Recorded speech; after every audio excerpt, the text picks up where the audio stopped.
Hi, this is Kent Roth, and we're building a galaxy. Building a galaxy isn't as hard as what you think if you have Blender. In this making of, we're going to go over building a galaxy, icospheres and layers, setup of the pinwheel, particle systems, animation, rendering, and compositing.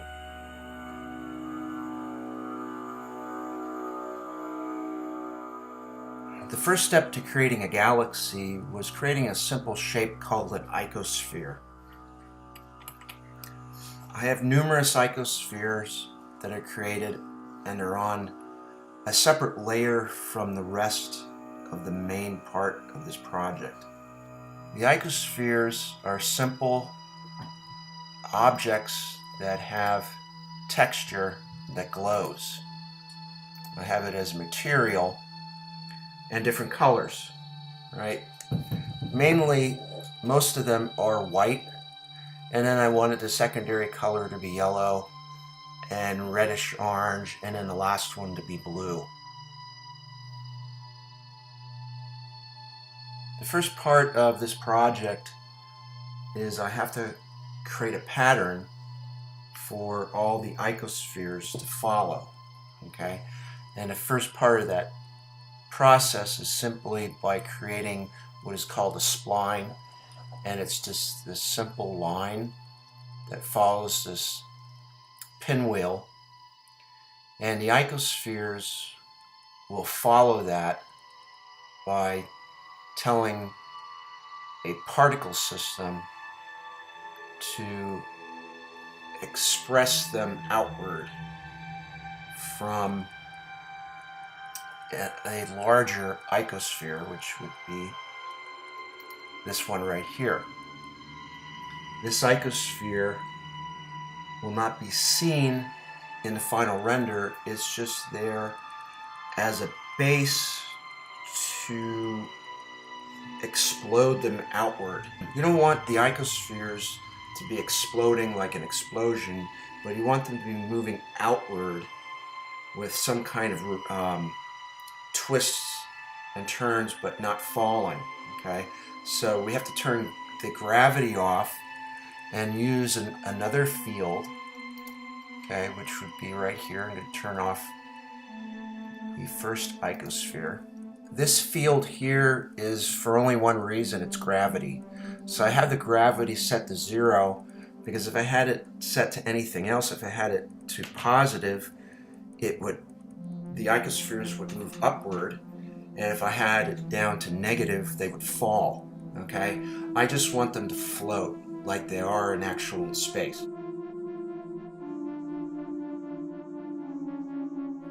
The main icosphere has a particle system attached to it under the particle systems for icosphere, and I have two of them, main stars and inner stars, these two right here. The main stars won't have as many in them. I have 25,000 in them, and then it tells it to randomly place the icospheres in different colors and different positions, okay?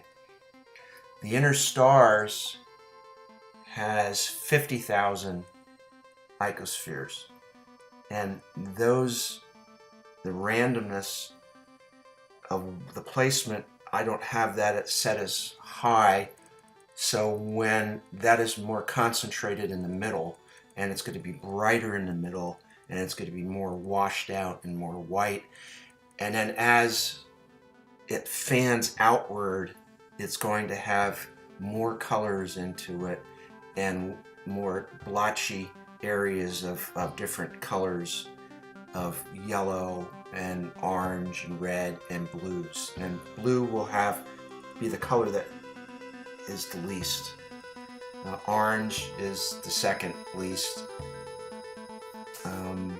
Yellow and white will have the most variations. I'm going to select each of these one at a time. And there's your icospheres in all the different colors. I added an emission shader to each of these icospheres. And an emission shader, let's see, let's go through them. Here's the white one, yellow, white, white, inner white, white, red, orange, orange, and blue.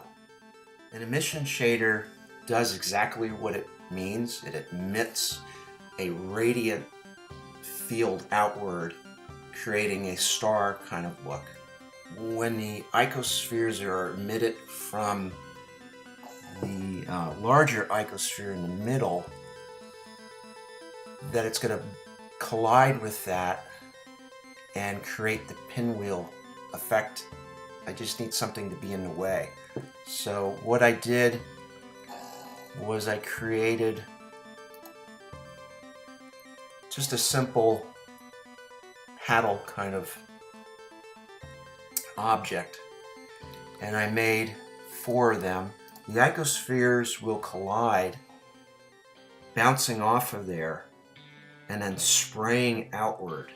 Okay, I can move these by simply click on any of them and then using the rotation and Z, and you can see I can move them into any position. That was at 119. There we go. And each of these separately has a collision field on it.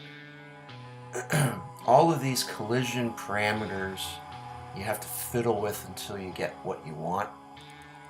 And what I wanted is just that it bounced off of there and kept going, but left sort of a hole in it, creating this. And you can see as the particles come out, it starts to give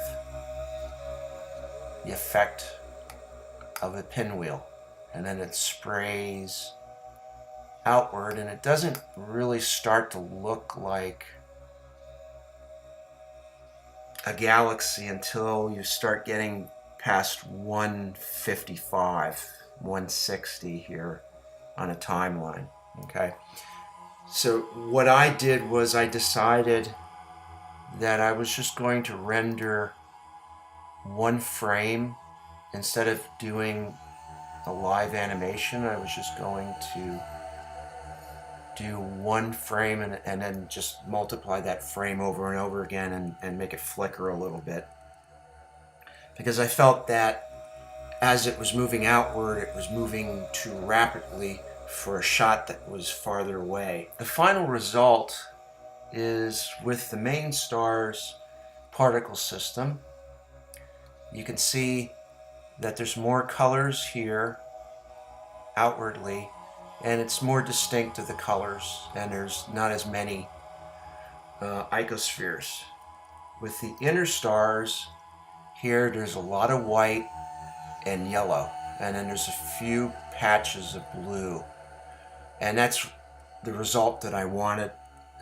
It wasn't really hard to get that result, but you know, you have to go step by step. And I was really grateful to the Blender community. I follow along with a online tutorial of step by step, you know, more detailed to what I'm going through.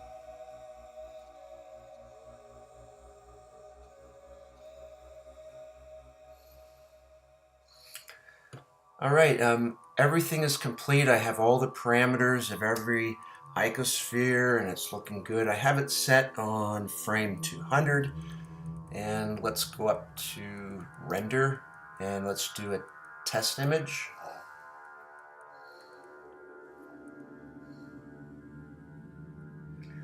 It's not rendering really slowly because the icospheres are very simple, and it's just an emission shader, and that's all it's doing. So that's why it's rendering very quickly.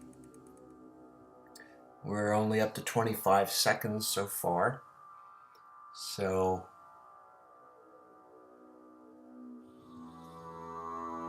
And it's starting to look really good.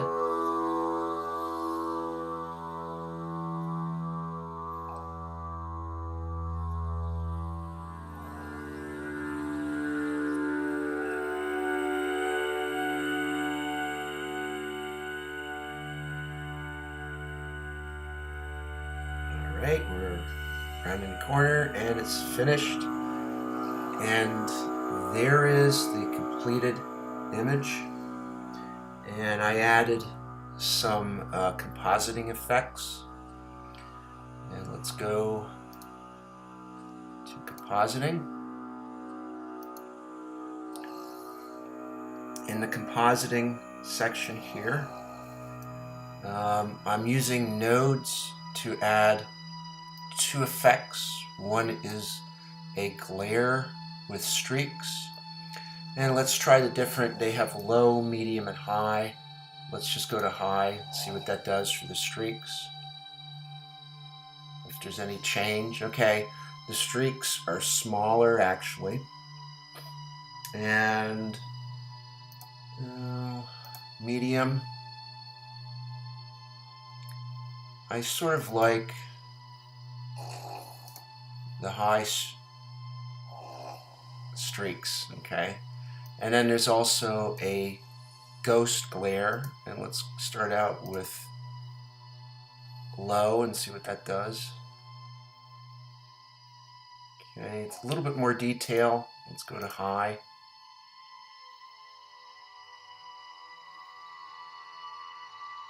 Okay, it's sometimes depending on, let's go with medium, and if there's any difference, I'll just go with medium. Okay. And as you can see that the middle section, the interior of the spiral, doesn't have as much detail. It's sort of washed out, and that's what I wanted. And then as it moves outward, there's more colors. And that's pretty much how I created the Milky Way galaxy.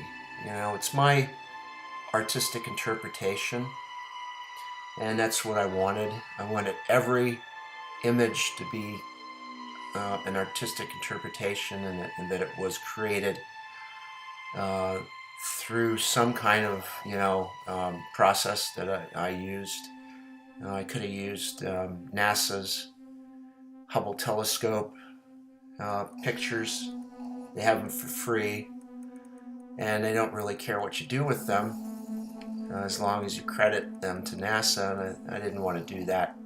I just used them as reference to get an idea, and that's sculpting a galaxy digitally.